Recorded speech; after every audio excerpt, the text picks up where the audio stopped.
حالیہ دنوں میں اپنے میوزک کنسرٹس میں ہوٹنگ اور گندے اشاروں کا سامنا کرنے والی معروف پاکستانی گلوکارہ آئمہ بیگ اب ایک اور مشکل میں پھنس گئی ہیں، کیونکہ فیڈرل بورڈ آف ریونیو نے انہیں 8 کروڑ روپے کی ٹیکس نادہندہ قرار دیتے ہوئے ان کی گاڑی ضبط کرنے کا حکم دے دیا ہے۔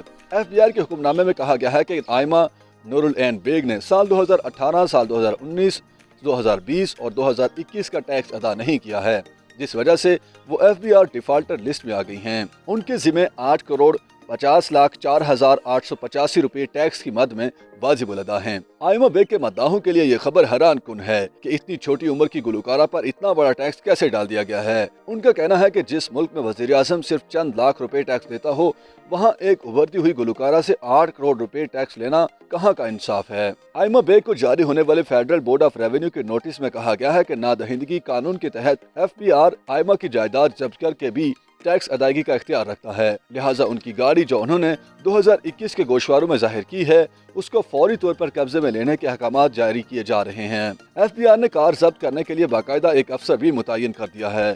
خیال رہے کہ گلوکارہ آئمہ بیگ نے PSL 7 کا ٹائٹل سانگ ریکارڈ کروا دیا ہے، جو آئندہ ہفتے ریلیز ہوگا۔ FBR کا موقف ہے کہ آئمہ بیگ پاکستان کی چند اچھی کمائی کرنے والی گلوکاروں میں سے ایک ہیں، لیکن وہ اپنی کمائی پر ٹیکس ادا نہیں کر رہی ہیں، لہٰذا ان کے خلاف کارروائی کا فیصلہ کیا گیا ہے۔ یاد رہے کہ گلوکارہ آئمہ بیگ اپنی مسحور کن آواز کی وجہ سے کافی مقبول ہیں۔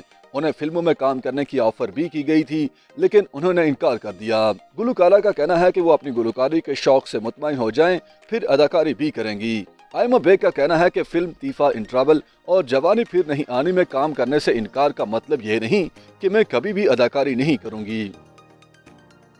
YouTube پر گوگلی نیوز دیکھنے کے لیے youtube.com کی سرچ بار میں گوگلی نیوز TV ٹائپ کریں۔ گوگلی نیوز کے پیج پر سرخ رنگ کے سبسکرپشن والے بٹن پر کلک کرنا نہ بھولیے۔ YouTube پیج پر اپلوڈ ہونے والی ویڈیوز سے باخبر رہنے کے لیے بیل آئیکن پر کلک کیجیے۔ آپ کو ہر نئی ویڈیو کے بارے میں نوٹیفیکیشن موصول ہو جائے گا۔